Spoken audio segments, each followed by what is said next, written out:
ধন্যবাদ এই টপিকটায় কথা বলার জন্য। বিশেষ করে এই টপিকটাতে যে আপনি কথা বলার আগ্রহ প্রকাশ করেছেন, এই জন্য আপনাকে আমি আবারও থ্যাংক ইউ জানাচ্ছি। বিকজ মানে এটা খুব ইম্পর্ট্যান্ট একটা ইস্যু। ব্যাপারটা কিন্তু শুধুমাত্র যে আম, সে বিয়ে করেছে নাকি এটা কি কোনো লেজিটিমেট ঘটনা বা হালাল সম্পর্ক না হারাম সম্পর্ক, সেই সম্পর্কিত নয়। ব্যাপারটা অনেক গভীর। হুম।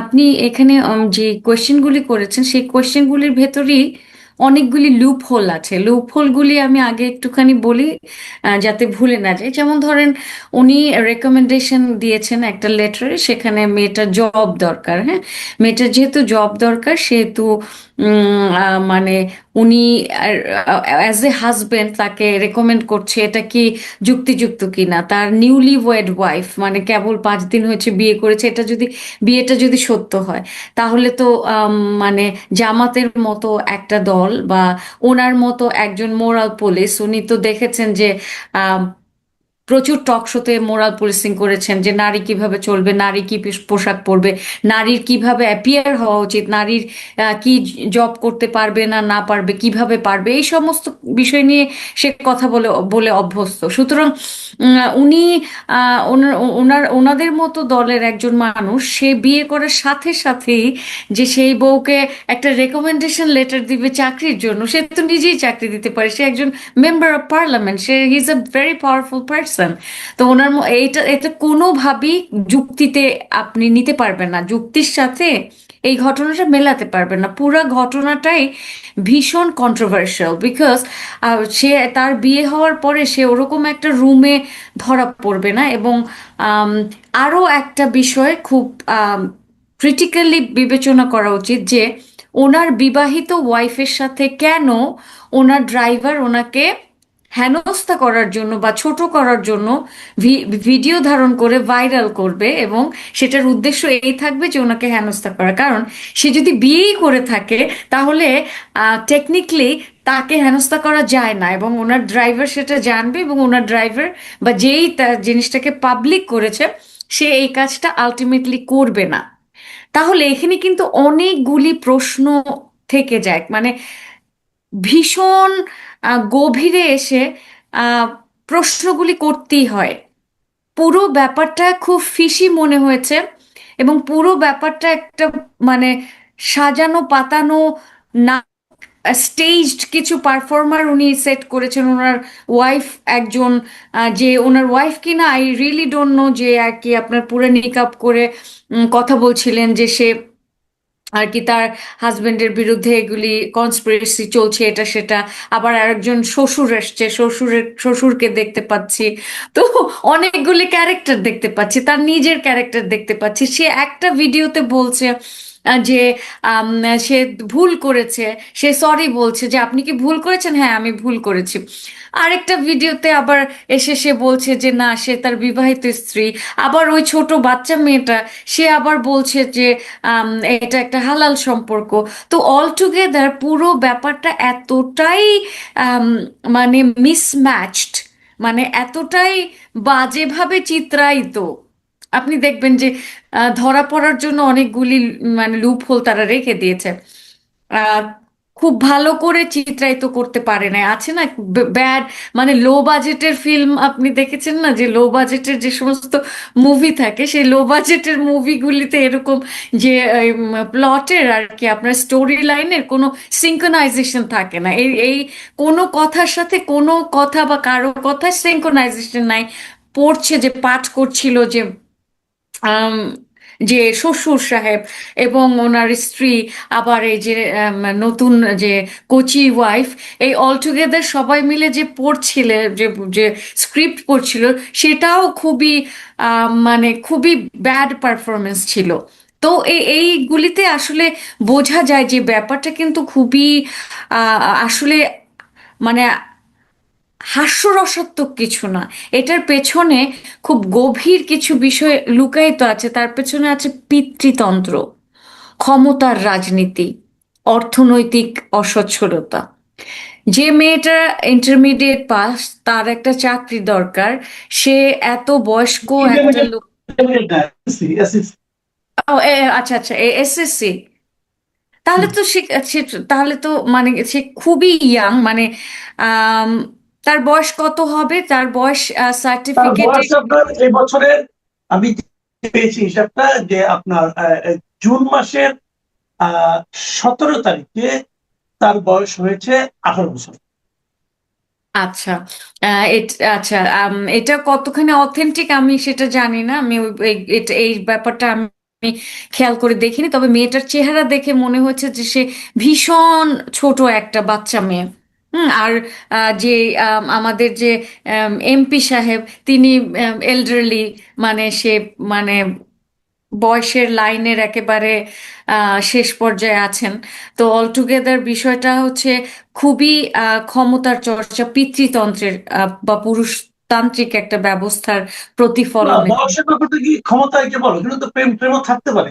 প্রেমের জন্য কি বয়সটা খুব ইম্পর্টেন্ট? না, আমি কিন্তু বয়সের সাথে পিতৃতন্ত্রের মেলাচ্ছি না, আমি ঘটনাটাকে মেলাচ্ছি। বয়স, আচ্ছা। ধরেন হুমায়ুন আহমেদের প্রেমে শাওন পড়েছে, রবীন্দ্রনাথের প্রেমেও পড়তে পারেন, কিন্তু ওনাদের দুজনকে আমার হুমায়ুন আহমেদ শাওন বা রবীন্দ্রনাথ বা একজন তার মানে পাঠক এরকম মনে হয়নি দেখে। আমার কাছে পুরো ব্যাপারটাকে যেভাবে সাজিয়েছে ওনারা, সেখান থেকে যে ইনফরমেশনগুলি এক্সট্রাক্ট করতে পারি, সেখান থেকে আমার মনে হচ্ছে এটা এক ধরনের ক্ষমতা চর্চা, যেখানে আম, একটা অর্থনৈতিক সম্পর্ক আছে এখানে, তাকে চাকরি দেওয়ার ব্যাপারটা আছে, জব রেকমেন্ডেশনের ব্যাপারটা আছে, অলটুগেদার এই ব্যাপারগুলি আছে এখানে। দেখেন, এখানে খুব ইম্পর্টেন্ট একটা বিষয় আছে, সেটা হচ্ছে যে একজন খুবই ক্ষমতাবান পলিটিক্যাল পার্সন, আরেকটা হচ্ছে আরেকজন ক্ষমতাহীন চাকরি প্রত্যাশী একটা মেয়ে। এখান থেকেই কিন্তু আপনি ইকুয়েশনটা মিলাতে পারবেন, কে ক্ষমতাবান এখানে আর কে ক্ষমতাহীন। তাহলে এই মেয়েটার একটা চাকরি দরকার, তার মানে তার কতটুকু ক্ষমতা আছে। যখন আপনাকে রেকমেন্ড করার প্রয়োজন হয়, তার মানে আপনার ওই পরিমাণ ক্ষমতা নেই, বা আপনি নিজে থেকে জব পাওয়ার মতো অবস্থা নাই, বা একটা মেট্রিক পাস মেয়ে কি জবই বা করতে পারবে, আহ, কি ধরনের চাকরি সে পাবে, সেটাও একটা ভাবার ব্যাপার আছে। এবং মেট্রিক পাস একটা মেয়েকে, একজন মেম্বার অফ পার্লামেন্টের যদি ওয়াইফ হয়, তাকে তো তিনি পড়াবেন, তাকে তো তিনি ইন্টারমিডিয়েটে ভর্তি করাবেন, তারপরে ইউনিভার্সিটিতে পাঠাবেন। এখানে একটা ছোটখাটো সামান্য জবের জন্য রেকমেন্ড করবে না। সুতরাং এই ব্যাপারটা পুরোটা আমার কাছে নাটক এবং মিথ্যে মনে হয়েছে। এ ব্যাপারে আমি খুবই আম, আর কি বলতে পারেন যে আমার লজিক আমাকে সেটাই বলে, আমার লজিক আমাকে বলে যে পুরো ব্যাপারটা হচ্ছে গিয়ে পরবর্তীতে আম, মানে সাজানো। যেমন ধরেন একটা ফটো কার্ড ঘুরছে, খুবই ফানি, কিন্তু আমি একটু না বলে পারছি না, মানে সেখানে লেখা আছে কোনো জামায়াত নেতা কট খেলে বুঝবেন ওইটা তার দ্বিতীয়, তৃতীয় নয়তো চতুর্থ স্ত্রী। হ্যাঁ। তো এই যে ব্যাপারগুলি বলছে যে এর আগে মামুনুর হকের ব্যাপারটা আপনার নিশ্চয়ই মনে আছে, হেফাজতের 501 রুমের ব্যাপারটা। তো ওরকম যখনই তারা ধরা পড়ে, তখন কিন্তু একজনের স্ত্রীকেও নিজের স্ত্রী বলে চালিয়ে দিতে পারে। এবং বাংলাদেশে তো পেপার ওয়ার্ক করা যায়, যে আপনার প্রিভিয়াস ডেটে আপনার যে কাগজ তৈরি করা যায়, আর বিশেষ করে বিয়ের কাগজ, তাও আবার জামাতের মতো দল যারা হচ্ছে এই ইন্ডাস্ট্রিটাকে, এই যে ম্যারেজ মিডিয়া, কাজী অফিসের ইন্ডাস্ট্রিকে ওনারাই ইয়ে করে, হোল্ড করে। তো ওনাদের জন্য এইটা মানে কোনো ব্যাপারই হবে না। তো অলটুগেদার মানে এই আমাদের কাছে আমরা যখন দেখছি যে মেয়েটা এসে ওনার পক্ষে কথা বলছেন, মেয়েটা এসে বলছে যে সে তার ওয়াইফ, সেখানে আমরা কি দেখছি যে এখানে কোনো জবরদস্তি করা হচ্ছে না। কিন্তু মাসুদ ভাই, একটা কথা কিন্তু আমরা জানি, পুরুষতান্ত্রিক সমাজে সব জবরদস্তি সব সময় দৃশ্যমান হয় না। একটা নারীর প্রতি, ছোট একটা বাচ্চা মেয়ের প্রতি জবরদস্তি, সেটা সব সময় আমাদের খোলা চোখে পড়ে না। অনেক সময় এই জবরদস্তি লুকিয়ে থাকে ভীষণ অর্থনৈতিক সমস্যার ভেতরে, উম, আম, পারিবারিক সমস্যার ভেতরে, তার ক্ষমতাহীনতার ভেতরে। সব এই সব কিছু খুঁজলেই আপনি খুব সহজে আনসারটা পাচ্ছেন যে তাকে বলানো হচ্ছে, তার ওয়াইফকে বলানো হচ্ছে কিনা, মেয়েটাকে বলানো হচ্ছে কিনা, সেই জিনিসটা কিন্তু খুব ইজিলি আমরা কিন্তু ধরতে পারি। বোঝাই যায় যে তাকে দিয়ে বলানো হচ্ছে যে সে তার স্ত্রী। এইটা এটা একেবারে মানে খুব ভিভিডলি আপনি দেখতে পাবেন, আপনি একটু অ্যানালিসিসটা একটু প্রপারলি করলি। তো এখানে যে নারীর যে কণ্ঠ, সেই নারীর কণ্ঠ সব সময় আপনার যে আম, সাবলীলভাবে সত্য উচ্চারণ করতে পারবে, সেটা কিন্তু মনে করার কোনো কারণ নাই। আচ্ছা, আমি আরেকটা কথা বলি আপনাকে। ধরা যাক, হাইপোথেটিক্যালি ধরেন, দুটো পয়েন্ট দেখবেন। প্রথমত, ধরা যাক উনি এমপিও ছিলেন না, জামাতও করতেন না, একজন সাধারণ নাগরিক। তাহলে এক্ষেত্রে আপনার রিয়াকশনটা কি দাঁড়াতো? অথবা যদি আমি আরেকটা অপশন দিই, যে উনি জামাতের আহ, আহ, একজন মানে নেতা, কিন্তু এমপি নন, তাহলে কি হবে? অথবা জামাত নেতা না, কিন্তু একজন এমপি। এই যে তিনটা আমি অপশন দিলাম আপনাকে, এখন কেমন আপনি মানে এর জন্য কি অপরাধের মাত্রাটা কম বেশি হতো? অপরাধ যেই করুক, অপরাধের মাত্রা কখনো কম বেশি হয় না। কেউ, কোনো ব্যক্তি যদি রেপড হয়, রেপড রেপই। একটা রেপকে আপনি ভিন্নভাবে বিশ্লেষণ করতে পারেন না। কিন্তু বিষয়টা হচ্ছে সে একজন পাবলিক ফিগার, জনপ্রতিনিধি। তার কাছ থেকে নতুন প্রজন্ম শিখবে, এবং তারা হচ্ছে মোরাল পুলিশিং করে বাংলাদেশে। মোরালিটি, নৈতিকতার ধারক ও বাহক। তো যে ব্যক্তিরা, দল, এবং তারা ধর্মের কপিরাইটও তাদের কাছে। হ্যাঁ, যদিও জামাতে ইসলাম ইসলাম না, তারপরও তারা মনে করে যে তারা আম, আম, মানে তারা এবং পাবলিক সেন্টিমেন্ট এটাই মনে করে যে জামাতে ইসলাম ইকুয়ালস ইসলামিক মূল্যবোধ। সুতরাং যারা ইসলামিক মূল্যবোধ বা ধর্মীয় মূল্যবোধ, বা মানে মেজরিটি, মানে আমাদের দেশে হচ্ছে অধিকাংশ মানুষই তো মুসলমান, সেই মেজরিটিকে রিপ্রেজেন্ট করে, সেই দলের মানুষ যখন আপনার এই ধরনের একটা কর্মকাণ্ড করে এবং সেটা নিয়ে কনস্ট্যান্টলি একটার পর একটা মিথ্যে প্রচারণা চালায়, তখন কিন্তু সেই জিনিসটা নিয়ে আলোচনা সমালোচনা অনেক বেশি হয়। আমরা সমালোচনা বিভিন্নভাবে করি, ক্রিটিক কিন্তু আমরা খুব ডিফারেন্ট অ্যাঙ্গেলে করি। মানে ঘটনা যদি একই হয়, এরকম একটা মেয়েকে নিয়ে এরকম ধরা পড়েছে, বা এই ধরনের একটা ইনসিডেন্ট যদি একজন জামাতের নর্মাল নেতা করে, সেক্ষেত্রেও কিন্তু ঘটনা একই। কিন্তু এই ঘটনা যখন আপনার একজন মেম্বার অফ পার্লামেন্ট ঘটাবে, এবং সেই ব্যক্তি একজন রেসপন্সিবল ব্যক্তি, সে সংসদে কথা বলে, এবং সেই টক শোতে বারবার বারবার বলে বেড়াচ্ছে নারীদের কি পোশাক পরা উচিত, কিভাবে চলা উচিত। সুতরাং তার নিজস্ব যে রেসপন্সিবিলিটির যে জায়গা, সেই জায়গাটা অনেক বেশি থাকে, এবং তার উপরে মানুষের এক্সপেকটেশনও অনেক বেশি থাকে। সে আচ্ছা, যখন হুম হুম আমি প্লিজ আপনাকে আরেকটা অপশনের দিকে যাচ্ছি। হুম হুম আহ ওনার আমি তিনটা পরিচয়ের কথা বলি। প্রথমত, উনি একজন বীর মুক্তিযোদ্ধা, আচ্ছা, জামাতের এমপি হয়ে উনি একজন মুক্তিযোদ্ধা। উনি জামাতে ইসলামের একজন নেতা, উনি একজন সংসদ সদস্য। এই তিনটা পরিচয়ের মধ্যে উনি যে কাজটা ওনাকে ঘিরে হয়েছে, উনি করেছেন কিংবা করেন না, অথবা যা হচ্ছে আলোচনা এই ঘটনার মাধ্যমে, এই তিনটা পরিচয় কোন পরিচয়টাকে উনি সবচেয়ে বেশি ক্ষতিগ্রস্ত করলেন? মুক্তিযুদ্ধ পরিচয়টাকে, নাকি জামাত ইসলাম পরিচয়টাকে, নাকি সংসদ পরিচয়টা? খুবই ক্রিটিক্যাল একটা কোয়েশ্চেন। এই কোয়েশ্চেনটার আনসার ডিপেন্ড করবে যে কোন জিনিসটা আপনার জন্য বা আমার জন্য ইম্পর্ট্যান্ট। হুম, ব্যক্তিভেদে এই কোয়েশ্চেনটার উত্তর ডিফারেন্ট হবে। হ্যাঁ, ধরেন আপনি যদি এই কোয়েশ্চেনটা জামাতের একজন ফলোয়ারকে বা জামাত শিবির করে এমন একজন মানুষকে জিজ্ঞেস করেন, সে কখনো মুক্তিযোদ্ধাকে কোনো ইস্যু বলে মনে করবে না। কিন্তু যেহেতু আমি মুক্তিযুদ্ধের পক্ষের একজন ব্যক্তি, সেহেতু মুক্তিযুদ্ধ আমার কাছে খুব সেনসিটিভ এবং খুব সম্মানের একটা বিষয়। এবং আপনি যে তিনটা জায়গা দেখিয়েছেন, প্রত্যেকটা জায়গায় কিন্তু খুব সম্মানীয় জায়গা। হুম। কিন্তু ধরেন যোদ্ধা যখন আমরা বলি, তখন কিন্তু আমরা ওই জায়গাটাকে একটা সম্মানের জায়গায় রাখতে চাই। হুম। এখন ওনার মুক্তিযোদ্ধা পরিচয়টা সম্পর্কে আমি খুব একটা ক্লিয়ার না, আমি জানি না উনি কতদূর মুক্ত করেছেন না করেছেন।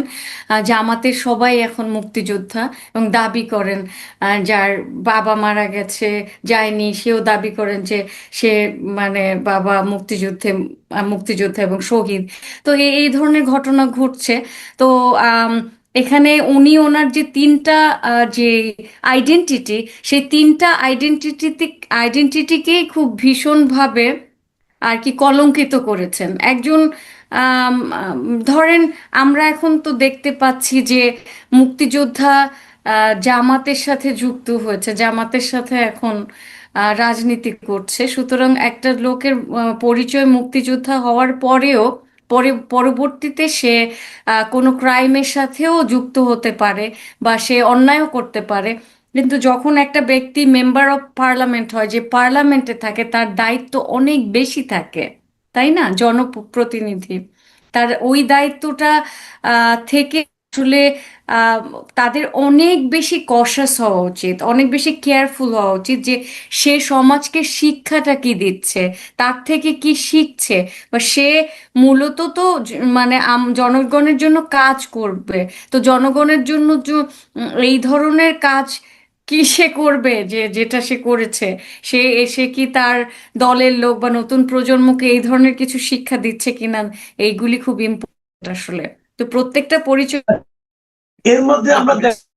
যে জামায়াতে ইসলামের পক্ষ থেকে একটা অফিসিয়াল রিয়াকশন পাওয়া গেছে, বলেছেন যে খতিয়ে দেখছেন, অনুসন্ধান চালাচ্ছেন এবং তারপর এ ব্যাপারে ব্যবস্থা গ্রহণ করবেন।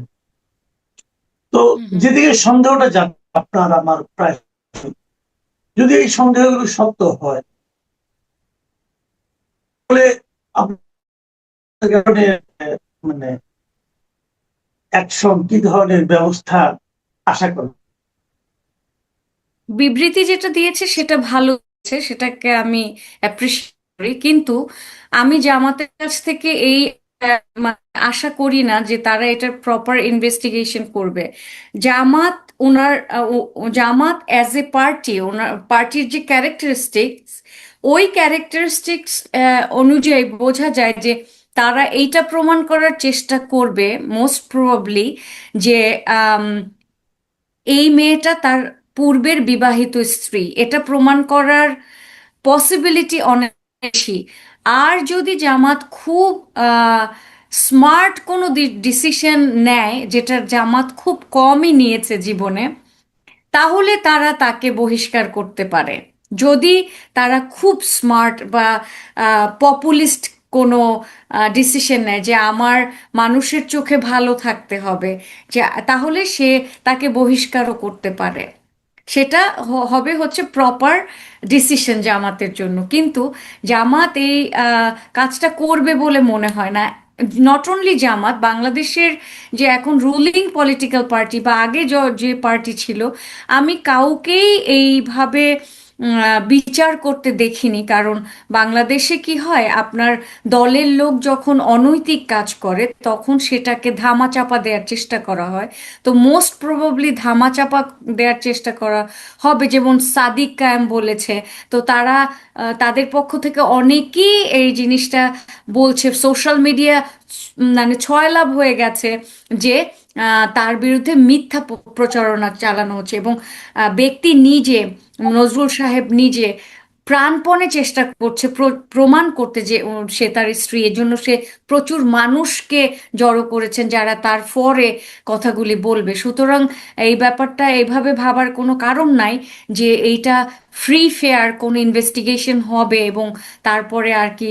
কারণ আমি শুরুতেই বলেছিলাম যে একটা ক্ষমতাহীন ব্যক্তিকে নিয়ে আমরা কথা বলছি। মেয়েটা একজন ক্ষমতাবান, যার পিছে জামাতের মতো একটা আর কি ধর্মীয় পরিচয় আছে যাদের, মেজরিটির যারা রিপ্রেজেন্ট করে সেরকম দলের একজন ব্যক্তি, ক্ষমতাবান একজন ব্যক্তি ইকুয়ালস একজন ক্ষমতাহীন ব্যক্তি।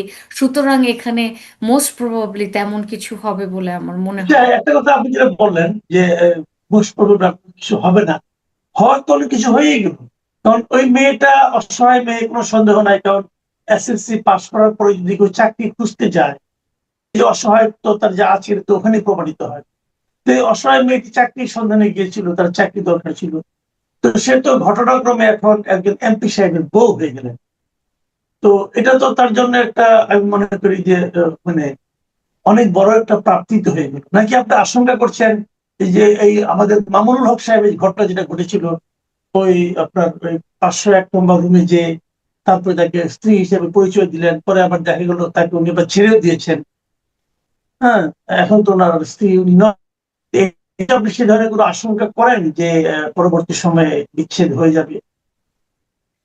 জি, আমার আশঙ্কা হচ্ছে যে এমনও হতে পারে আম, প্রথম প্রথম স্ত্রীর পরিচয় দিবে, কারণ স্ত্রীর পরিচয় মেয়েটাকে রাখা, ঘরে রাখা, আটকে রাখার চেষ্টা করা হবে এবং অনেক দিনই তাকে ওভাবে রাখবে। একটা পর্যায়ে সে নিজেই বলবে যে সে প্রতারিত হয়েছে। এরকম একটা ঘটনা ঘটার সম্ভাবনা অনেক বেশি, যেটা মামুনুল হকের ক্ষেত্রে হয়েছে ওই ধরনের।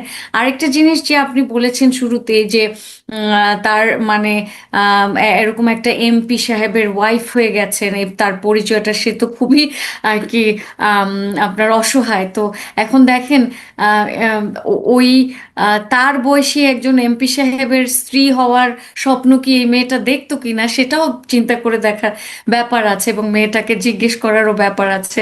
আমি পারলে মেয়েটাকে এই কোয়েশ্চেনটা করতাম যে ও কখনো স্বপ্ন দেখেছে কিনা যে ওনার স্ত্রী হবে।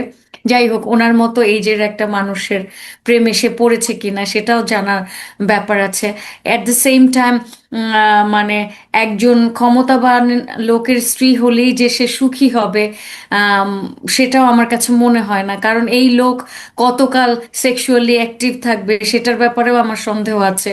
এবং সে এই মেয়েটাকে কতটা প্লিজ করতে পারবে 10 বছর পরে। মেয়েটা ধরেন 25 বছর বয়সে মেয়েটা বোঝা শুরু করবে জীবনকে, তার শরীরকে। হুম। সে সবকিছু ধীরে ধীরে বোঝা শুরু করে, এখনো সে বোঝে না। তখন তখন সে যখন বোঝা শুরু করবে তখন এই লোকটাকে তার ভালো নাও লাগতে পারে, আর ভালো লাগবে না, এটাই খুব স্বাভাবিক। তখন লোকটার বয়স কত হবে, তখন ওর কি হবে, তখন যদি দুই একটা বাচ্চা কাচ্চা হয়ে যায় ইন বিটুইন, তাহলে সেই বাচ্চাদের আম, নিয়ে এই মেয়েটার জীবন কেমন হবে, সেই জিনিসটা ভাবলে আমার আসলে খুবই চিন্তা হয় যে আমি বলবো যে কোনোভাবেই ক্ষমতাবান লোকের স্ত্রী হওয়া এবং এত এত বয়স্ক একটা লোকের স্ত্রী হওয়া মানে যে সে খুবই ভাগ্যবতী, এটা আমি কোনোভাবেই মনে করতে পারি না। কিন্তু সে যদি প্রেমে পড়ে শাওনের মতো, সেটা একটা ভিন্ন আলাপ, সেই আলাপে আমরা যাচ্ছি না। জি, অনেক ধন্যবাদ ভাই আক্তার। আপনি এই এমপি সাহেবের স্ত্রীর ভবিষ্যৎ জীবন নিয়ে আপনার যে উদ্বেগ, সেটা অবশ্যই অনেক নারীকে স্পর্শ করবে। আহ, আমরা চাই যে যা হয়েছে এটার একটা সুরাহা হোক। এবং আমি এটাও মনে করি যে আমাদের সমাজে এ ধরনের ঘটনা আমরা প্রায় ঘটতে দেখছি, এবং এটা আসলে আমরা দেখতে চাই না। আমি কোনো বিবেচনাতে এ ধরনের ঘটনাকে ভাই কেন না করছেন খেয়াল করেন। আমি এই কথা কিন্তু বলতে চাচ্ছি যে আমরা একটা এনভায়রনমেন্ট ক্রিয়েট করেছি। আমরা সিনিয়র সাংবাদিকদের নিয়ে গত কয়েকদিন ধরে এমন একটা পরিস্থিতি তৈরি করেছি যে আশাদ ভাই নিজেই বিব্রত হচ্ছেন যে আমাকে না ওই গ্রুপে ফেলে দেন। এখন যে ফেলে দিবে এটা তো তার সমস্যা, এটা তো আমার আপনার সমস্যা না। যখন এভাবে আমি ভাবি, এটা নিয়ে আমি মনে করি আশাদ ভাই আপনার বক্তব্যটা শুনতে আমি মাঝখানে দেখেছি আপনি একটা অনুষ্ঠানে এটা নিয়ে আলোচনা করেছেন, ওই বক্তব্যগুলো আমি আবার আপনার কাছ থেকে একবার শুনতে চাই। না, আমার কথা একটাই, সেটা হলো যে সাংবাদিকরা যতখানি পারে তাদের পরিচয়টা একেবারেই মানে না, যদি না একেবারেই না হলে নয় তখনই বলবে, সাংবাদিক বললে ঠিক আছে। কিন্তু আমি একটা জিনিস লক্ষ্য করতেছি যে এই আমি কিছুদিন বিডি নিউজ এবং প্রথম আলোতে মানে সম্পাদনার কাজে ছিলাম আর কি। তো সেখানে তারা কোনো একটা রিপোর্ট এটা আমার কাছে দিলে তো আমি ওইটা এডিট করে বলতাম যে ঠিক আছে। তো তখন বলতো যে বাইলাইনে বলবেন জ্যেষ্ঠ সাংবাদিক অথবা অমুক সিনিয়র রিপোর্টার এরকম বলবেন। তা আমি বললাম যে দেখো, তোমরা যে এটা বলতেছো যে পাঠক তার কি ইন্টারেস্ট আছে তুমি জ্যেষ্ঠ না কনিষ্ঠ, এটা কি ইন্টারেস্ট? তার ইন্টারেস্ট হলো তোমার কন্টেন্ট নিয়ে, তুমি কি লিখতেছো সেটাতে তার ইন্টারেস্ট। আর তুমি তো তোমার চুল পাকা না চুল কাঁচা এগুলো নিয়ে তো তোমার মানে তোমার যে কম্পিটেন্সের লেভেল বা তোমার এফিসিয়েন্সি এটা তো প্রমাণ হবে না। এবং আমি আপনারা জানেন যে আমি পৃথিবীর অনেক বড় বড় পত্রিকাতে কাজ করেছি আর কি, new York Times, Washington post, guardian, south China. তো আমি কোনোদিন কোনো মানে কাউকে শুনি নাই যে তাদের ইনসিস্ট করতেছে যে আমাকে বলবা আমি সিনিয়র জার্নালিস্ট কিংবা কিছু। এগুলো করে কি কারা করে জানেন? এগুলো করে ওই আমলারা, বিকজ তারা একটা খানি পদ পদবীকে তারা খুব ভালোবাসে। তাদেরকে বলতে হবে যে আমি অমুক জয়েন্ট সেক্রেটারি, আমি সিনিয়র সেক্রেটারি, আমি অমুক। আর সিনিয়র সেক্রেটারিটা এখন মানে মুড়ির মতো হয়ে গেছে। বিশেষ করে ইউনুস সাহেব তো ক্ষমতায় আসার পরে যারে তারে বাগান থেকে ধরে আমাদের পার্টির উপর থেকে খালি প্লেন যাওয়া। তো উনি এসে দেখলাম যে রাম শ্যাম যদু মধু যারে পাইছে ওনাকে যে কেউ সালাম দিলে, আচ্ছা তুমি আমার সাথে থাকো, তোমাকে সিনিয়র সেক্রেটারি বানাই, আচ্ছা তোমাকে এইটা দিব সেইটা দিব। মানে একটা অদ্ভুত একটা ব্যাপার এই বাংলাদেশে। মানে এই ইভেন আমার ধারণা, নট অনলি ধারণা, আমি মোটামুটি নিশ্চিত যে ইন্ডিয়াতেও কোনো ব্যুরোক্র্যাটকে কেউ সিনিয়র সেক্রেটারি বলে না, জাস্ট সেক্রেটারি অথবা সচিব এই পর্যন্তই। আমেরিকা ইংল্যান্ডের কথা তো ছেড়েই দিলাম, তাদের তো এই সিস্টেমই নাই। কেমন? তো যাই হোক, তারা যায় যাদের যে পদবি আছে সেটা আন্ডার সেক্রেটারি অফ স্টেট বলবে কিংবা কিছু এরকম, আন্ডার সেক্রেটারি অফ ডিফেন্স এরকম। তো সেই জন্য আমার মনে হয় যে আমাদের নামের আগে অলংকার গুলো না থাকলেই ভালো। মানুষ আমরা আমাদের যে কন্টেন্ট আমরা কি লিখি বা কি কথা বলি এটা নিয়ে তাদের ইন্টারেস্ট। তারা আমাদের বয়স কত কিংবা আমাদের চুল পাকছে কিনা, আমি কতদিন সাংবাদিকতা, they are not interested in that. তো এটাই হচ্ছে আমার বক্তব্য। না ঠিক আছে, আমার কিন্তু এতে কোনো আপত্তি নাই। আমি নিজেও কখনো কাউকে বলিনি যে ভাই অমুককে আমাকে আপনি সিনিয়র বলেন অথবা অমুক বলেন। তারা বলে তাদের ব্যবসায়িক কারণ বলে, যারা আমাদের উপস্থাপন করে বিভিন্ন পর্দায়, তারা হয়তো ভাবে যদি আমি এই লোকটাকে সিনিয়র হিসেবে উপস্থাপন করি তাহলে হয়তো আমার দর্শকদের কাছে প্রমাণ হবে, বোঝা যাবে যে আমি একজন বয়স্ক লোককে এনেছি, অভিজ্ঞ লোককে এনেছি আপনাদের সামনে। তাদের ব্যবসায়িক কারণ। কিন্তু আমার বক্তব্যটা হলো, ওনারা এখন যে ট্রলটা করছেন, তারা কিন্তু টেলিভিশনকে ট্রল করছেন, তারা আমাকে করছেন।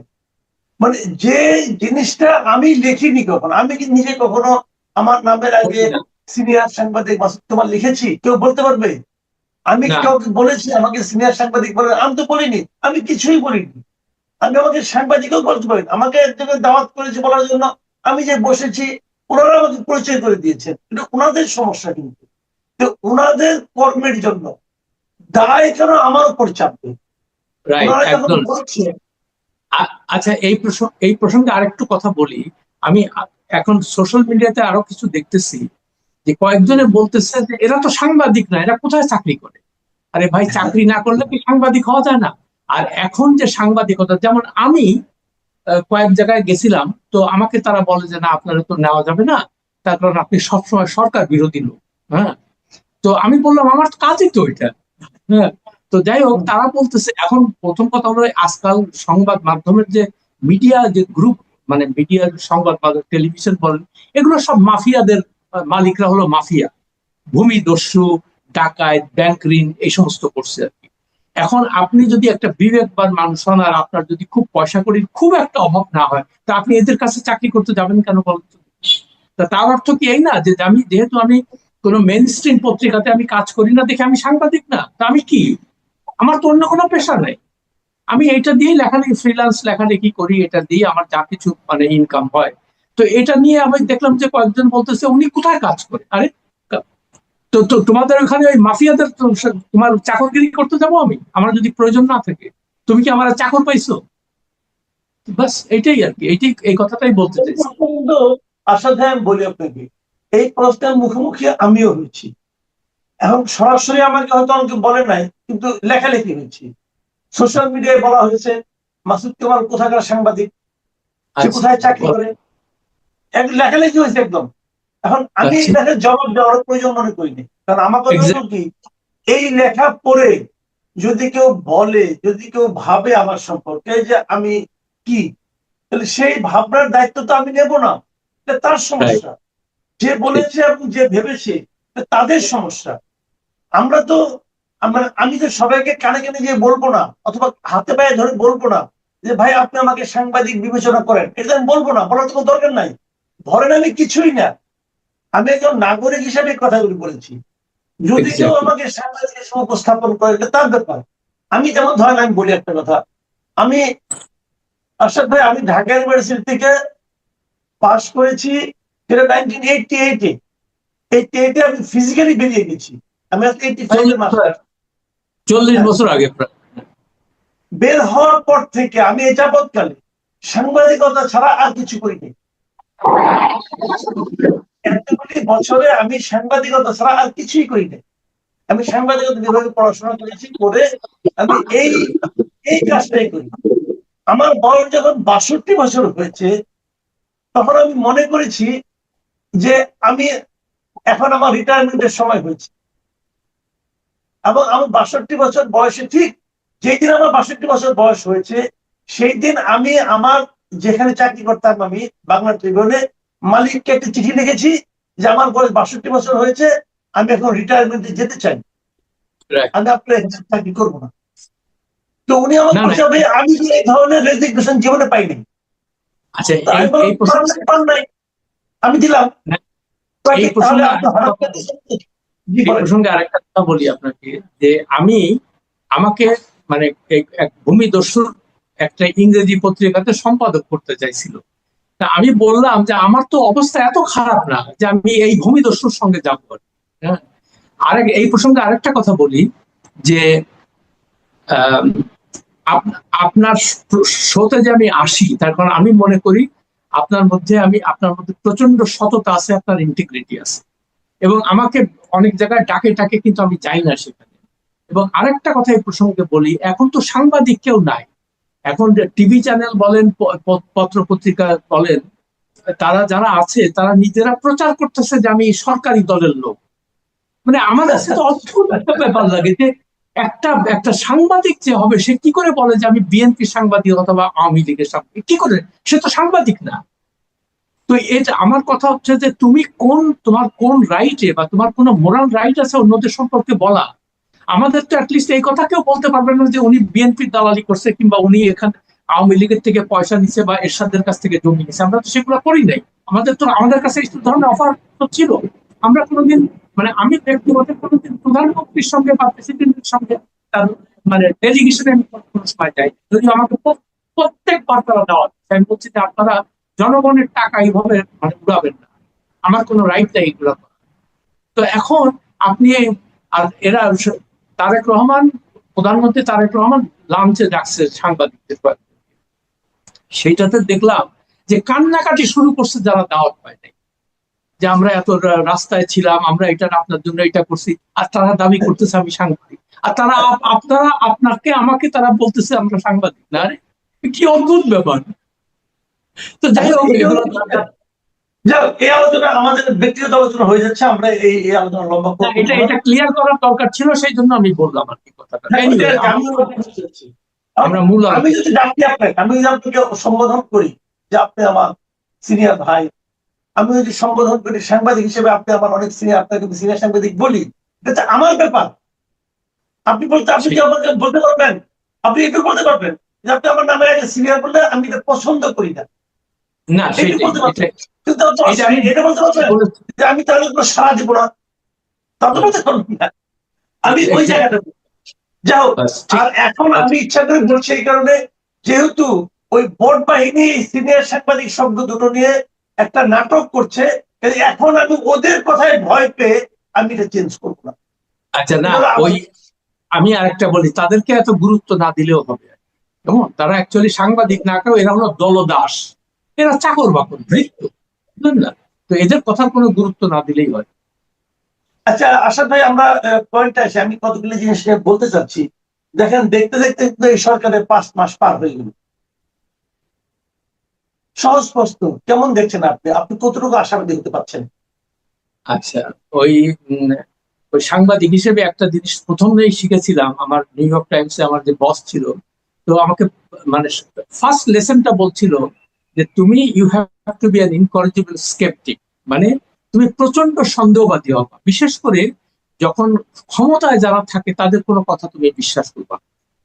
তুমি যতক্ষণ ভেরিফাই না করবা, তাদের কার্যকলাপ দেখবা, দেখে তারপরে তোমার মানে তোমার যা লেখার বা বলা সেটা বলবে। তো আমি সত্যি কথা বলতে কি, বিএনপি ক্ষমতায় আসার মানে তারেক রহমান ক্ষমতায় আসার ব্যাপারে অনেকের মধ্যে আমি অনেক উৎসাহ দিতে, আমার তেমন কোনো উৎসাহ ছিল না, বিকজ এরা আগেও ক্ষমতায় ছিল।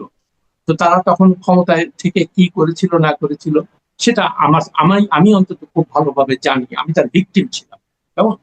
তো সেটা তো আমার তো ভুলে যাওয়ার কথা নয়।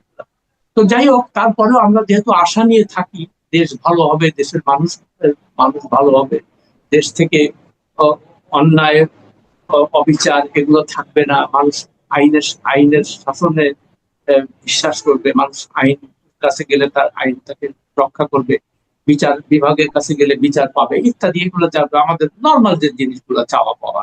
আমি কাজ কাম করতে চাই, আমি কাজ কাম করতে পারবো। কিন্তু 5 মাসের মধ্যে প্রথমে দেখলাম আমি সবচেয়ে বড়, এর মধ্যে আমি বলে নেই, এই প্রধানমন্ত্রী তারেক রহমানের যে জিনিসটা আমার কাছে সবচেয়ে ভালো লেগেছে সে হলো যে তার পোশাক আশাক দেখে মানে তার মধ্যে আমি কোনো দম্ভ দেখতে পাচ্ছি না। মানে ক্ষমতায় গেলে যে একটা এই হয়, এইটা আমার কাছে খুবই স্ট্রাইকিং এবং পজিটিভ মনে হচ্ছে। আর দ্বিতীয় কথা যেটা, তিনি ওই সরকারি গাড়ি টাড়ি ব্যবহার করছেন না, কিন্তু দেখেন আবার তার মন্ত্রীরা সবাই আবার স্যুট, মানে অধিকাংশ স্যুটটাই করতেছে, আবার সরকারি গাড়ি যা ইচ্ছা তাই করতেছে এগুলা। তো আমার কথা হলো যে তুমি যদি তোমার লিডারকে দেখে না শেখো, তাহলে তুমি তার মানে মনে হচ্ছে যে লিডারের কথা তাদের কোনো গুরুত্ব দিচ্ছে না তারা, কেমন? তো এই জিনিসগুলো আমার কাছে একটা, আমি ডাইকটমি বা একটা কন্ট্রাডিকশন আমি লক্ষ্য করছি। আর দ্বিতীয় যে জিনিসটা আমি একটু হতাশ সেটা হলো এই, আমি আশা করেছিলাম যে তারা সত্যিকার অর্থে বিচার বিভাগের স্বাধীনতা নিশ্চিত করবে, তারা আইনের শাসনকে প্রতিষ্ঠা করার জন্য মানে একদম প্রথম দিন থেকেই কাজ করবে। কিন্তু দেখেন, সবচেয়ে যে প্রথম অধিবেশনে যে বিল গুলা পাশ করলো তাদের মধ্যে একটা ছিল, মানে অন্তর্বর্তী সরকারের সময় ছিল যে বিচার বিভাগের জন্য আলাদা সেক্রেটারিয়েট করে দিছিল তারা, কিন্তু এরা দেখেন ক্ষমতায় এসে সেটাকে বাতিল করে দেওয়ার মেসেজটা কি দিল, যে আমরা বিচার বিভাগের স্বাধীনতায় বিশ্বাস করি না, তুমি আমার কথায় উঠবা আর বসবা। এটা প্রমাণ পেলাম কিভাবে? মোহাম্মদ ইউনুস নামের যে ব্যক্তি আমাদেরকে 18 মাস শাসন করছে, এবং শাসন তো বলবো না, দুঃশাসন। আচ্ছা, তো ইউনার বিরুদ্ধে নানান রকমের মানে অভিযোগ ছিল, এই যে হামে মৃত্যু, তারপরে ওই গ্রামীণ ব্যাংকের সুযোগ সুবিধা, তার শ্বেতপত্র, এগুলো নিয়ে মানুষের রাগ। এতে হাইকোর্টে মামলা করলো কয়েকজন। চিন্তা করে দেখেন, সে বিচারক সেই মামলা মেরিট আছে কিনা তা দেখলোই না, সে শুনানি পর্যন্ত করতে।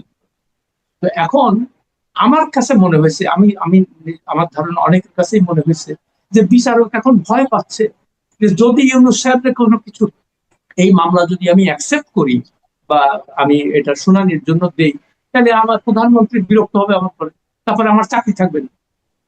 তো আমার কথা হচ্ছে যে আপনি প্রথম প্রথম এসেই যদি এই ধরনের নেগেটিভ বার্তাগুলো মানুষের সামনে দেন, তো তখন মানুষ আপনাকে নিয়ে কি চিন্তা করবে? তারপরে আপনি আরেকটা দেখেন, একটা সাংঘাতিক, মানে আমার কাছে খুবই অবাক করা একটা ব্যাপার থাকে যে তারা ওই ব্যাংক সংশোধনী আইন 2026 পাস করছে, সেখানে গ্রামীণ ব্যাংকের ইউনুস সাহেব যত সুযোগ সুবিধা ছিল সবগুলো বহাল রেখেছে। তারপরে আপনি কিভাবে জনগণের টাকা, আপনি তাকে বলছেন যে আগামী 5 বছর আপনার কোনো ট্যাক্স দিতে হবে না, তো তাদের ট্যাক্স আসে কোথায় জানি, দেখলাম হিসাব টিসাব করে প্রতি বছর 200 কোটি টাকা। হ্যাঁ, 200 কোটি টাকা। তো 5 বছরে হবে 1000 কোটি টাকা। তো 1000 কোটি টাকা তো সরকারের ইনকাম হতো। তো আপনি এই টাকাটা তাকে কেন আপনি মানে এটা আপনি কোন আইনে কোন অধিকারে আপনি এটা করবেন? আর এই যে 1000 টাকা যে সরকারের রাজস্ব থেকে চলে গেল, এই টাকাটা তো আপনি জনগণের কাছ থেকে উঠাবেন, টাকাটা তো আসতে হবে কোথা থেকে? তো আপনি একটা ব্যক্তিকে সুবিধা দেওয়ার জন্য এই ধরনের আইন পাস করতেছেন কেন পার্লামেন্টে? তো এই পার্লামেন্টে আমি কি করব? তারপরে দেখেন ওই যে চাঁদাবাজি, তারপরে এগুলা তো মানে হয়েই যাচ্ছে। আজকেই একটা পত্রিকায় দেখলাম ভালুকার এমপি, যেমন সে ওই অমুক দখল চাঁদাবাজি এই সমস্তের মধ্যে আছে, তো তাকে আবার কারণ দর্শার নোটিশ দিচ্ছে। তো নোটিশ দিল, দিলে কি হইল? এরকম কত মানে কয়েক হাজারকে বহিষ্কার করছে, কিন্তু দেশে কি চাঁদাবাজি কমছে? কমে নেয়, আরো বেড়ে গেছে প্রচন্ড ভাবে। আরেকটা দেখেন, কিছুদিন আগে এক এমপির ছেলে সে চাঁদাবাজি করতে গেছে কোথাও, এটা পত্রপত্রিকা আসার পরে মানে আলোচনা হলো যে তাকে গ্রেপ্তার করা হচ্ছে না কেন। তো দেখেন পুলিশের কাজ কিন্তু এইগুলা, মানে যদি কেউ অন্যায় করে তাকে ধরা। তো পুলিশ মানে গড়িমসি করতেছিল, তাতে কি বোঝা গেল যে সে সরকারি দলের এমপি। আর যার পরে আমরা পরের দিকে তাকে বলা হয়েছে যে ঠিক আছে অ্যারেস্ট করলো। আমরা একটু খুশি হইলাম যে না, সরকারি দলের এমপির ছেলেকেও অ্যারেস্ট হয়েছে। ও বাবা, তাকে আনার পরেই আমরা পরে শুনলাম যে ওনাকে মুচলেখা দিয়ে ছেড়ে দেওয়া হয়েছে। তো মানে একটা অদ্ভুত ব্যাপার। তার মানে তুমি যদি হাজার অন্যায় করো আর তুমি যদি সরকারি দলের সঙ্গে তোমার সম্পৃক্ততা থাকে, সংশ্লিষ্ট থাকে, তাহলে তোমার জন্য শাস্তি পাবে, তুমি যা খুশি তাই করতে পারো। যার কারণটা হচ্ছে কি জানেন? যার কারণে এই চাঁদাবাজি যে সারা মানে মহামারীর মতো ছড়িয়ে গেছে সারা জায়গায়, এটা থামানো যাচ্ছে। আমাকে কালকে আমি একটা টিভি টক শোতে গেছিলাম, এনটিভিতে, তো সেখানে আমার বলতেছিল দেখেন উনি তো চেষ্টা করতেছে। আমি বললাম চেষ্টা করে লাভটা কি? আমরা তো রেজাল্ট দেখতে চাই। তো আপনি যদি এই বার্তা দেন যে তুমি সরকারি দলের লোক হইলে তোমার জন্য কোনো, তো যারা চাঁদাবাজি করতেছে তারা মনে করে যে আমার বহিষ্কার করলে আমার চাচতো ভাই যে ওখানে দখল করবে। ওই আওয়ামী লীগ চলে যাওয়ার পরে সব বিএনপি দখল করছে না? তো এক্স্যাক্টলি একই ব্যাপার হয়েছে। আপনি একজন বহিষ্কার করবেন, তার মামাতো ভাই বা চাচতো ভাই, তার আপন ভাই যে আবার ওই জিনিসগুলো করবে।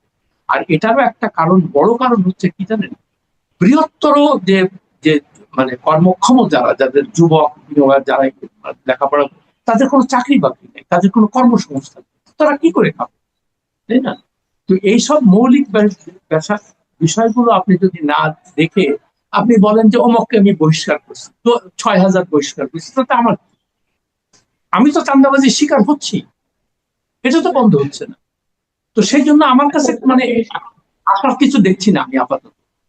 আচ্ছা, একটা জিনিস আপনি কি বলতে চাচ্ছেন যে যেমন ধরেন আপনি কিন্তু আপনার মতো আমিও প্রধানমন্ত্রীর ব্যক্তিগত জীবন আচরণকে আমি প্রশংসাই করি, আপনিও করলেন শুনলাম, কিন্তু ওনার টোটাল যে ক্যাবিনেট এবং ওনার টোটাল যে পার্টি সারা দেশে যারা ছড়িয়ে আছে, তাদের দাপট, তাদের কর্মকাণ্ড আমাদেরকে কিন্তু হতাশ করছে। তার মানেটা কি? তার মানে কি প্রধানমন্ত্রীর এই দলের উপর নিয়ন্ত্রণ নেই, অথবা উল্টো দিকে এরা কি প্রধানমন্ত্রীকে গুরুত্ব দিচ্ছে না, মানছে না, নাকি বলছে ও যা বলে বলুক, আমার কাজ আমি করে যাব? আসলে মানসিকতাটা কি? না এটা না, এটা তো একদম মানে মানে দিনের আলোর মতো পরিষ্কার। আমি যে কথাটা বললাম, যখনই প্রথমে তারেক রহমানকে আমি দেখলাম যে সে সাদা শার্ট জিন্স পরে একেবারে সাধারণ মানুষের মতো চলাফেরা করে, তারপরে কিন্তু দেখেন একটা মন্ত্রী সে আবার স্যুট লাগাইতেছে, এই যে মিলন, তারপরে কি খলিল, তারপরে জলিল, কালু, দুলু, মানে কি? তো তার মানে কি যে তুমি তুমি তোমার লিডারকে তুমি ফলো করবা না? একটা মানুষের, সাধারণ মানুষের আস্থা তখনই বাড়বে যখন তারা মনে করবে এ তো আমাদের মতোই, আমাদের মতো চলাফেরা করে, আমাদের মতো কথাবার্তা বলে, ক্ষমতা দেখায় না, তখনই মানুষের তাদের প্রতি শ্রদ্ধা। ডিটেলে যাচ্ছি না, তো সবাই আপনারা দেখেছেন এবং এটা নিয়ে আমিও দেখেছি। আমার কাছে একজন পাঠিয়েছিল আজকের থেকে 2 দিন আগে। তো আমি না প্রথম মনে করেছিলাম এটা হয়তো এআই দিয়ে বানানো অথবা সঠিক নয়, কিন্তু আজকে আমি এটা আলোচনা করলাম যখন দেখলাম ওই ভদ্রলোক নিজেই এই বিষয়ে একটা ব্যাখ্যা দিয়েছেন। উনি একটা বিবৃতি দিয়েছেন, সেই বিবৃতিতে বলেছেন এই মেয়েটাকে, ভদ্রমহিলাকে উনি বিয়ে করেছেন, এবং উনি বিয়ে করেছেন কবে? জুন মাসের, এবছরের জুন মাসের 17 তারিখে। এবং উনি এটাও বলেছেন ওনার যিনি প্রথম স্ত্রী আছেন মাকসুদা ইসলাম, তার অনুমতি নিয়েই উনি এই বিয়েটা করেছেন। দেখুন, প্রথম স্ত্রীর অনুমতি নেওয়াটা এটা কিন্তু ইসলামী আইন অনুযায়ী জরুরি না, ইসলামী আইন অনুযায়ী জরুরি না, কিন্তু তারপরে উনি প্রথম স্ত্রীর অনুমতি নিয়ে বিয়ে করেছেন কথা বলেছেন। মানে হলো এটা যে উনি আমাদের দেশের যে আইন আছে সেটাও মানতে চাচ্ছেন। ভালো কথা, কোনো সমস্যা নেই। এবং আমি তারপরে এটাও দেখলাম, এক ভদ্রমহিলা নেকাব পরা, খালি এইটুকু চোখটুকু দেখা যায় আর সম্পূর্ণ ঢাকা। উনি নিজেকে মাকসুদা ইসলাম হিসাবে দাবি করলেন যে আমি মাকসুদা ইসলাম, আমার স্বামী আরেকটা বিয়ে করেছেন।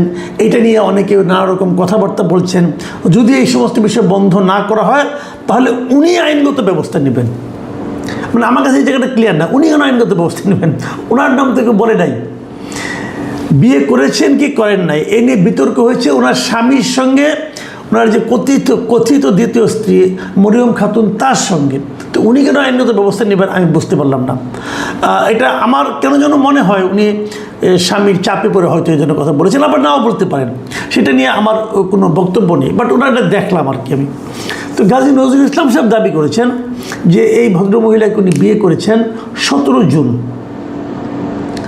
এবং তারপর ওনার কিছু ছবি টবি, ঘনিষ্ঠভাবে কিছু ছবি, ওনার যে ড্রাইভার তিনি নাকি এটা ধারণ করেছেন, ভিডিও করেছেন, করে অনলাইনে ছড়িয়ে দিয়েছেন ওনাকে হেনস্থা করার জন্য। ওনার ড্রাইভারের নাম হলো ওবায়দুর রহমান। এই ওবায়দুর রহমান সাহেব দেখলাম আবার উনি একটা চিঠি লিখেছেন, মানে পাবলিক করেছেন চিঠি। সেটা তো উনি বলেছেন যে ওনাকে নাকি এই গাজী নজরুল ইসলাম সাহেবের লোকজন যে ওনাকে মেরেছেন এবং মারার পর ওনার ফ্যামিলিতে বাসায় যেয়ে মেরেছেন, মারধর করেছেন, এবং এই সমস্ত কারণে উনি সরকারের কাছে ওনার নিরাপত্তা চাচ্ছেন। এবং ওবায়দুর রহমান সাহেব আরও বলেছেন যে আমি তো ওনার ড্রাইভার ছিলাম, বিভিন্ন সময় ওনার সঙ্গে বিভিন্ন জায়গায় গিয়েছি, উনি একটা খুবই কত খারাপ লোক গাজী নজরুল ইসলাম এই সংক্রান্ত উনি একটা ডিটেল বর্ণনা দিয়েছেন, এবং কত জায়গায় কয় জায়গায় উনি কোন জায়গায় নারীদের নিয়ে গিয়েছেন তারও একটা বর্ণনা দিয়েছেন। ওই ডিটেলে আমি যাব না, যাওয়ার দরকারও নেই।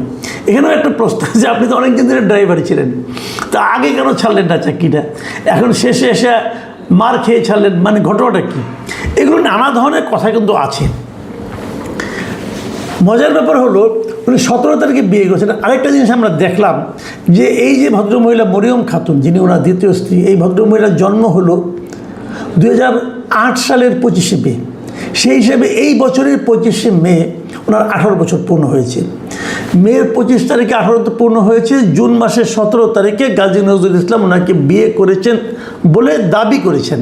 তার মানে আইনগতভাবে আপনি আটকাতে পারবেন না, 18 পরেই ওনার বিয়ে হয়েছে যদি সত্যি হয়ে থাকে। ইন্টারেস্টিং হলো যে এই 17 জুন উনি বিয়ে করেছেন, তার ঠিক 5 দিন পর 22শে জুন তারিখে গাজী নজরুল ইসলাম সাহেব এই মরিয়ম খাতুনের একটা বায়োডাটা, সেখানে উনি একটা সুপারিশ করেছেন, ওনার সিল, ওনার স্বাক্ষর সহ। সেই সুপারিশ উনি লিখেছেন যে ওনাকে মানে জোর দাবি জানাচ্ছে ওনাকে চাকরিটা দেওয়া, একটা কাজ দেওয়ার জন্য আর কি, ব্যাপারটা গুরুত্বের সঙ্গে বিবেচনার জন্য মানে উনি সুপারিশ করেছেন।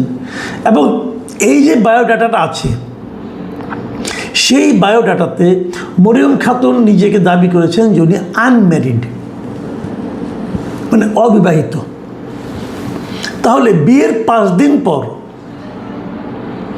একটা বায়োডাটা যেখানে ওনাকে অবিবাহিত হিসেবে দাবি করা হয়েছে, সেখানে গাজী নজরুল ইসলাম আবার চাকরির জন্য সুপারিশ করেছেন। বিষয়টা একটু কেমন হয়ে গেল না? 5 দিন আগে বিয়ে করছেন না ভাই, 5 দিন পরে উনি তাকে চাকরির জন্য সুপারিশ করতেছেন এবং সেখানে লেখা উনি অবিবাহিত, হিসাবটা কিন্তু মেলে না ঠিক। তারপর আরেকটা কথা, 22 তারিখে যেদিন উনি সুপারিশটা করলেন ততদিন তো তার বউ হয়ে যাওয়ার, স্ত্রী হয়ে যাওয়ার কথা। তো উনি এসএসসি পাস মাত্র, তো এসএসসি পাস, সায়েন্স থেকে এসএসসি পাস, তার জন্য উনি কী চাকরির সুপারিশ করেছেন এটা কিন্তু আমার কাছে ক্লিয়ার না। এসএসসি পাস একটা মেয়ে কী চাকরি করতে পারে? আয়ার চাকরি করতে পারে, অফিসের পিওনের চাকরি করতে পারে, এছাড়া কী চাকরি করবে? আপনি এসএসসি পাসকে আর কী চাকরি দেবেন? যত বড় সুপারিশে আসুক না কেন, চাকরি তো দেবেন আপনি, কী চাকরি দেবেন আপনি? তাহলে নিজের স্ত্রীকে এরকম ছোট একটা পদে চাকরির জন্য এমপি সাহেব সুপারিশ করলেন, এই ব্যাখ্যাটা কি আপনাদের কাছে গ্রহণযোগ্য মনে হচ্ছে?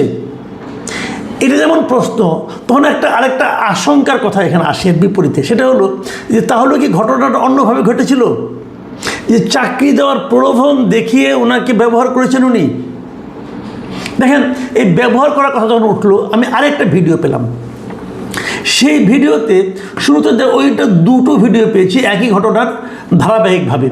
প্রথমে দেখা গেল কি যে একটা লোক দরজা খুলে ভেতরে ঢুকছে, ঢোকার পর দেখছেন ওখানে দাঁড়িয়ে এই গাজী নজরুল ইসলাম সাহেব, উনি এমপি, এবং উনি কিন্তু মুক্তিযোদ্ধা, আবার জামাতের মুক্তিযোদ্ধা এমপি, উনি বীর মুক্তিযোদ্ধা বলতে হবে, সরি, কারণ আমাদের কিন্তু আইন আছে মুক্তিযোদ্ধাদের আপনাকে বীর মুক্তিযোদ্ধা বলতে হবে। তো আমাদের এই বীর মুক্তিযোদ্ধা সাহেব উনি ফোনে কথা বলছেন, একটু দূরে ঘরের আরেকটা কর্নারে একটা মেয়ে দাঁড়িয়ে আছেন, প্রায় একই রকম পোশাক, হলুদ রঙের। তো এখানে যে কয়েকটা লোক ঢুকলো, ঢুকে তারপরে পরের ভিডিওতে দেখলাম যে ওই মেয়েটাকে জিজ্ঞাসা করা হচ্ছে তোমার নাম কি। মেয়েটা নাম বলতে চাচ্ছে না কিছুক্ষণ, তারপরে হঠাৎ করে মেয়েটি বললো যে আমার নাম মাহিয়া, মরিয়ম না কিন্তু মাহিয়া বললেন। কিন্তু আমি বুঝতে পারলাম না এটা কি সেই মেয়েটা। বয়স মনে হলো আরও কম, মানে এই মানে 17-18 বছর বয়স মনে হলো না আমার কাছে। আমার কাছে মনে হলো 14-15-16 বেশি হবে না বোধ হয়, যা হতেও পারে, অনেকে ছোট দেখায়, হতেও পারে। তো মেয়েটাকে ওরা বারবার জিজ্ঞাসা করছিল মা তোমার নাম বলো। যারা প্রশ্ন করছিল তারা তাকে মা বাবা এরকম সম্বোধনই করছিল। মেয়েটা বললো তার নাম মাহিয়া, এবং এক পর্যায়ে দেখলাম মেয়েটা অনেকটা কোনো ধরনের জড়তা ছাড়াই বলতেছে আগে ভিডিওটা ডিলিট করেন, আর আপনাদেরকে নাম বললেই কে না বললেই কে, আপনারা তো এটা নিয়ে ঝামেলা করবেন, মানে এমনভাবে মেয়েটা কথার উত্তর দিচ্ছিল। আমার কাছে মনে হচ্ছিল যে এই ধরনের ঘটনার সঙ্গে এই মেয়েটা পরিচিত, নতুন কিছু না। ভিডিওটা আপনারা পাবেন। এরপর একজন ওই ভদ্রলোককে, মানে আমাদের বীর মুক্তিযোদ্ধাকে জিজ্ঞাসা করলেন যে আপনি কি মুরব্বী এখানে কতবার এসেছেন এই বাসায়? তুমি বললো, উনি 2 হাত তুলে বলেন যে না আমি একবারই আসছি, এর আগে আসি নাই। এবং বলছে এই রুমে আপনি কীভাবে ভাড়া করলেন? ওইকে আমার ড্রাইভার ভাড়া করে দিয়েছে। তারপর ওরা জিজ্ঞাসা করলেন যে আপনি জামাতের লোকে এই কাজ করলেন, এটা আপনার খারাপ লাগে না? তো উনি কী বলবেন জানি না, চুপচাপ থাকলেন, বললেন এটা প্রচার। যাও, অনেক কিছু আলাপচালা হলো, অত আলোচনা যাচ্ছি না আমি। তাহলে আমার প্রশ্ন হলো, এইটাই কি সেই মেয়েটা, ওনার স্ত্রী? অথবা যদি স্ত্রী না হয় তখন তো এমপি সাহেব বলতে পারতেন যে উনি আমার স্ত্রী। তার মানে তখনও তার স্ত্রী হয়নি। এটা কি আগের ভিডিও নাকি ওই ভিডিওটার অন্য একটা পার্ট? অন্য পার্ট, এটা অন্য ঘর, অন্য বিছানা। তাহলে উনি কে আসলে? যদি ওনার বর্তমান এই যে মরিয়মই হয়ে থাকে, তো উনি তো নিজের নাম বলেন মাহিয়া, মরিয়ম তো বলেননি। তাহলে এই ঘটনাটা কি?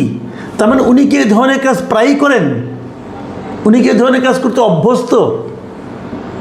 দেখুন, নারী পুরুষের সম্পর্ক কার সঙ্গে কী সম্পর্ক থাকবে এটা তার ব্যাপার। পৃথিবীতে অনেক কিছুই ঘটে যা আমরা জানি না, মাথাও ঘামাই না। কিন্তু এটা নিয়ে আমরা ঘামাচ্ছি কেন? মাথায় ঘামাচ্ছি এই কারণে, উনি একজন জনপ্রতিনিধি। উনি কিন্তু সাতক্ষীরা 4 নির্বাচনী এলাকার জনগণকে প্রতিনিধিত্ব করেন। উনি একজন আইন প্রণেতা। আমার দেশ কীভাবে চলবে না চলবে, এই সমস্ত যে আইনগুলি হয়, সে আইনের প্রণয়নের ক্ষেত্রে উনি ভূমিকা রাখেন।